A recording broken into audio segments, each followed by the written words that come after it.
বন্ধুসকল আজি আমি সেলফ হেল্প গ্ৰুপৰ কাৰণে ৰেজিষ্ট্ৰেশ্যন কৰিবৰ কাৰণে কি ডকুমেণ্টছ লাগিব গোটেইবিলাক এইটো ভিডিঅ'ত আপোনালোকে ভালকৈ গম পাব। প্ৰথমত আপোনালোকে ক্ৰমত আহিব, ক্ৰমত আহি কিনে অমৃত বৃক্ষ আন্দোলন বুলি চাৰ্চ কৰিব। চ' আমি আজি অমৃত বৃক্ষ আন্দোলন বুলি চাৰ্চ কৰিছোঁ।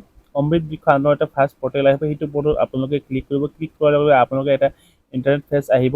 এইটোৰ পিছত আপোনালোকে বহুতকেইটা অপশ্যন চাব পাৰিব।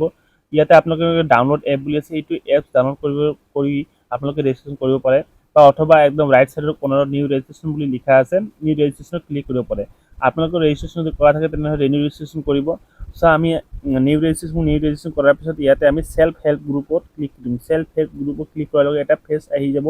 এইটো পেজত আমি যাই কিনে ৰেজিষ্ট্ৰেশ্যনটো কৰিম আৰু ডকুমেণ্টছখিনি কি লাগিব গোটেইবিলাক আপোনালোকে চাই থাকিব।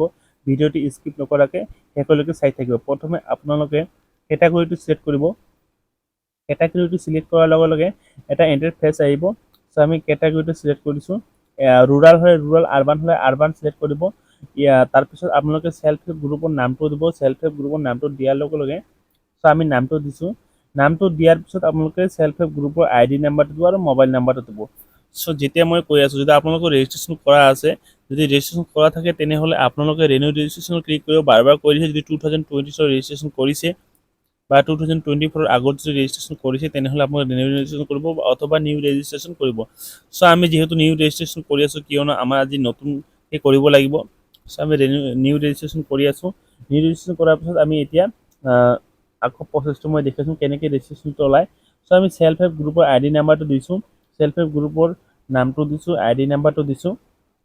এতিয়া আমাৰ দিব লাগিব মোবাইল নাম্বাৰ। আপোনালোকে নিজৰ নিজৰ মোবাইল নাম্বাৰটো দিব, যিটো মোবাইল নাম্বাৰ আপোনালোকৰ পাৰ্চনেল হয়। গ্ৰুপৰ নাম্বাৰটো নিদিব কিয়নো OTP আহিব।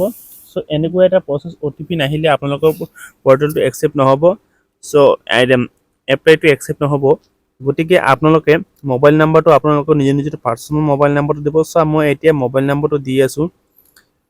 মোবাইল নাম্বাৰটো ওচৰত থাকিব লাগিব, তেনেহ'লে আপোনালোকে OTPটো দিব পাব। বেছি টাইম নাথাকে।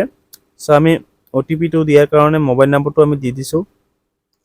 এতিয়া আমাৰ দিব লাগিব full name of SHG member. চ' আপোনালোকৰ যিটো মেম্বাৰত যোনে ৰেজিষ্ট্ৰেশ্যন কৰি আছে এইটো ৰেজিষ্ট্ৰেশ্যনৰ কাৰণে, চ' এইটো ৰেজিষ্ট্ৰেশ্যনৰ কাৰণে ইয়াতে যাৰ নামটো হয় সেই নামটো আপোনালোকে দি দিব। যেনেহ'লে এটা গ্ৰুপত 10জন মেম্বাৰ আছে, 10জনৰ মেম্বাৰৰ মধ্যত এজন আপুনি ৰেজিষ্ট্ৰেশ্যন কৰি আছে। চ' আপোনাৰ নামটো দিব, আপোনাৰ নামটো দিব। এই নেমটো দিয়াৰ পিছত এতিয়া আহিব ফাদাৰ নেম বা মাদাৰ নেম বা স্পাউচ নেম। চ' আমি যিহেতু স্পাউচ নেমটো দিম, চ' আপোনালোকে স্পাউচ নেমটো দিব পাৰে। যদি লেট হয় তেনেহ'লে লেটটো দি দিব, বা যদি লেট নহয় তেনেহ'লে লেটটো দিব নালাগে। লেটটো দিয়াৰ পিছত আমি নামটো দি দিছোঁ। এতিয়া দিব লাগিব এজ। চ' এজটো কেনেকুৱা টাইপ হ'ব, আপোনালোকে পেন কাৰ্ড বা ভোটাৰ কাৰ্ডত এজটো আছে তাৰে পৰা আপোনালোকে প্লাছ মাইনাছ কৰি ল'ব কিমান বছৰ হৈ আছে। চ' এইটো হিচাপত আপোনালোকে এজটো দি দিব। এজটো দিয়াৰ পিছত অট'মেটিক জেণ্ডাৰটো আহি যাব, কিয়নো সেলফ হেল্প গ্ৰুপ অকল ফিমেলৰ কাৰণে। চ' ইয়াতে আপোনালোকে অকল ফিমেল অপশ্যনে চাব পাৰিব।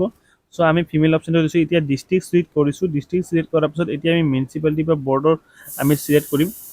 যিহেতু আমি আৰবান দিছোঁ ন, চ' আমি মিউনিচিপালিটি কৰপশ্যন বৰ্ডটো অট'মেটিক আহি যায়। চ' ইয়াতে আমি এইটো দিছোঁ, এড্ৰেছটো দিছোঁ। এড্ৰেছটো দিয়াৰ পিছত ইয়াতে এইবাৰ দিব লাগিব ভিলেজ টাউন। চ' আমি ভিলেজ টাউনটো দি দিছোঁ। ভিলেজ টাউনটো দিয়াৰ লগে লগে এটা নতুনকৈ অপশ্যন খোল খাই যাব এড্ৰেছ। চ' ইয়াত বৰ্তমান এড্ৰেছটো আপোনালোকে গোটেইখিনি আপোনালোকৰ নিজৰ একদম প্ৰপাৰ ডিটেইলছ, প্ৰপাৰ এড্ৰেছটো আপোনালোকে একদম শুদ্ধকৈ শেষলৈকে একদম দি দিব। চ' আমি একদম প্ৰপাৰ এড্ৰেছটো দি আছোঁ। লগতে এতিয়া তাৰপিছত post office, police station, pin code এইবিলাক প্ৰচেছটো আপোনালোকৰ আৰম্ভ হ'ব। চ' আমি এড্ৰেছটো যিহেতু দিছোঁ, এতিয়া আমি পোষ্ট অফিচত আহি গ'লোঁ। এড্ৰেছত এখন আৰু এটা বহাব লাগিব। চ' মই এইটো দি আছোঁ। এইটো মানে এড্ৰেছটো অলপ মই ভালকৈ বহা নাই। চ' আমি এড্ৰেছটো আকৌ দি আছোঁ। এড্ৰেছটো লিখি আছোঁ।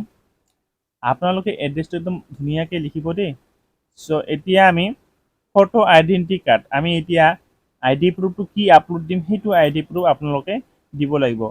যদি আপোনালোকৰ ভোটাৰ ID আছে বা ভোটাৰ ID দিব, পেন কাৰ্ড থাকিলে পেন কাৰ্ড দিব, বা যি আছে সেইটো দিব। আমি চব ভোটাৰ ID কাৰ্ড দিম। আপোনালোকৰ ভোটাৰ IDটো JPG ফাইল হ'ব লাগিব দেই। চ' আপোনালোকে ভোটাৰ IDটো JPG ফাইল দিব বিল' 200 KB।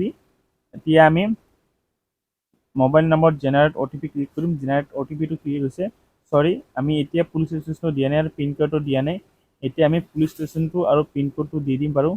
পুলিচ ষ্টেচনটো আৰু পিনক'ডটো দিয়াৰ পিছত আমি OTPত ক্লিক কৰিম। OTPত ক্লিক কৰিছোঁ। সৰি, OTPটো এতিয়া দিম। OTPটো দি দিছোঁ। OTPটো দিয়াৰ পিছত এতিয়া আমি কেপচাৰটো নাম্বাৰটো দিম শ্বয়িং ইন দ্য MS। চ' আমি এইটো দিয়াৰ পিছত আমি ছাবমিটত ক্লিক কৰিম। ছাবমিটত ক্লিক কৰাৰ লগে ৰেজিষ্ট্ৰেশ্যন ছাকচেছফুল হ'ল আৰু ৰেজিষ্ট্ৰেশ্যন নাম্বাৰটো আহি গ'ল। চ' এনেকুৱা এটা প্ৰচেছ। যদি ভিডিঅ'টো ভাল লাগি থাকে তেনেহ'লে লাইক এণ্ড শ্বেয়াৰ কৰি দিব, লগতে ছাবস্ক্ৰাইব কৰি দিব। আৰু যদি কিবা যদি আপোনালোকে প্ৰব্লেম পাই আছে তেনেহ'লে ভিডিঅ'টোৰ কমেণ্টত আপোনালোকে জনাব কি প্ৰব্লেম। মোৰ পৰা যিখিনি কৰিব লাগে আপোনালোকক সহায় কৰিব, মই নিজৰ পৰা গোটেইখিনি কৰি দিম। চ' আজিৰ কাৰণে এইখিনিয়ে শুভকামনা থাকিল আপোনালোকৰ কাৰণে।